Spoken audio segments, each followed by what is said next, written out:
qui est bien particulier avec ce site, c'est qu'on est sur le site de la nécropole tardo-antique, c'est-à-dire de la nécropole de la fin de l'Antiquité, qui se met en place ici à la fin du 3e, début du 4e siècle, et qui va perdurer sur le site pendant quasiment tout le premier millénaire.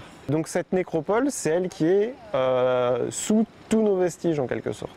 Assez régulièrement, on est retombé à peu près directement sur les tombes de cette nécropole. Parce que les différents aménagements plus tardifs, les constructions, qu'elles soient de l'époque romane ou de l'époque du 19e siècle, les constructions, la construction du théâtre qui a été mise en place ici au 19e siècle, ont finalement arasé les niveaux plus anciens et révèlent directement les niveaux de la nécropole. Donc on se retrouve avec des tombes qui apparaissent à différents endroits. Parmi les éléments qu'on voit, qu'on distingue bien, là derrière moi, on voit apparaître de ces coffrages en briques à la fois au niveau du sol et puis dans la coupe qui est réalisée, qui nous permet d'avoir une vision verticale donc des niveaux qu'on est en train d'étudier. Donc on voit ces différentes architectures funéraires, ces différents contenants dans lesquels il y a des individus qui sont placés.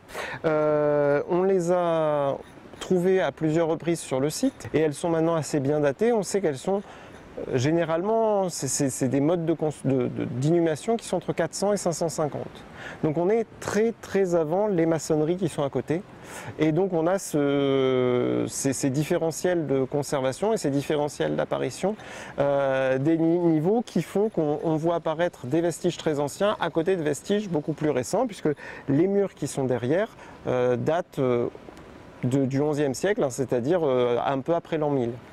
Alors là, je suis en train de fouiller un amas osseux secondaire, c'est-à-dire que c'est des ossements d'origine humaine, dont on se pose la question de savoir s'ils sont dans leur emplacement de sépulture d'origine ou pas, parce qu'ils ont été remaniés suite à différentes implantations de murs et d'autres éléments archéologiques également. Et donc je fouille de façon à déterminer quels sont les ossements, s'il y a un seul individu ou plusieurs, et quels ont été les gestes de remaniement qui ont été subis par les ossements, pour pouvoir comprendre au mieux l'enchaînement des événements. Voilà.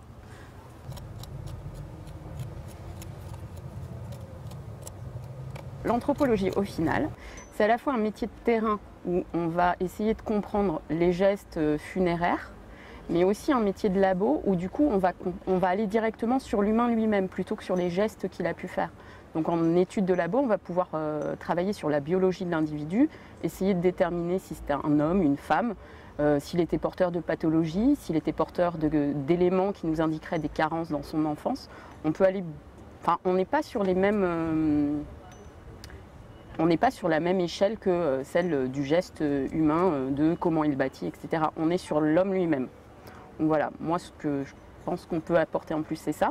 Après, à l'échelle du site, on est dans les mêmes logiques de compréhension de la chronologie des événements, avec ici une partie des sépultures qui sont antiques, une partie des sépultures qui vont être du Haut Moyen-Âge ou peut-être une partie aussi du Moyen-Âge classique. Voilà, donc là-dessus, on est dans la même logique de compréhension du geste quand on est sur le terrain. Quand on fouille une sépulture classique, d'abord, on va documenter l'architecture elle-même de surface, puis on va fouiller l'individu qui est en place ou moyennement en place, comme c'est le cas ici.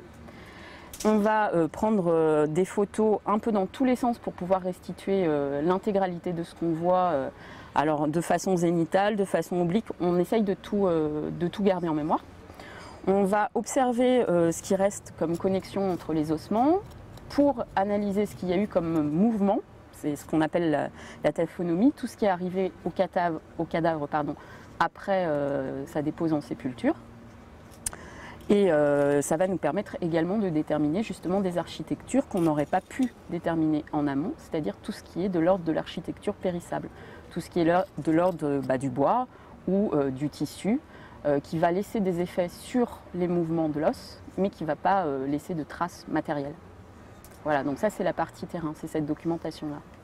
Après, on va prélever l'intégralité des ossements de manière minutieuse pour pouvoir justement en labo, après, les laver et aller plus loin dans l'analyse biologique de l'individu.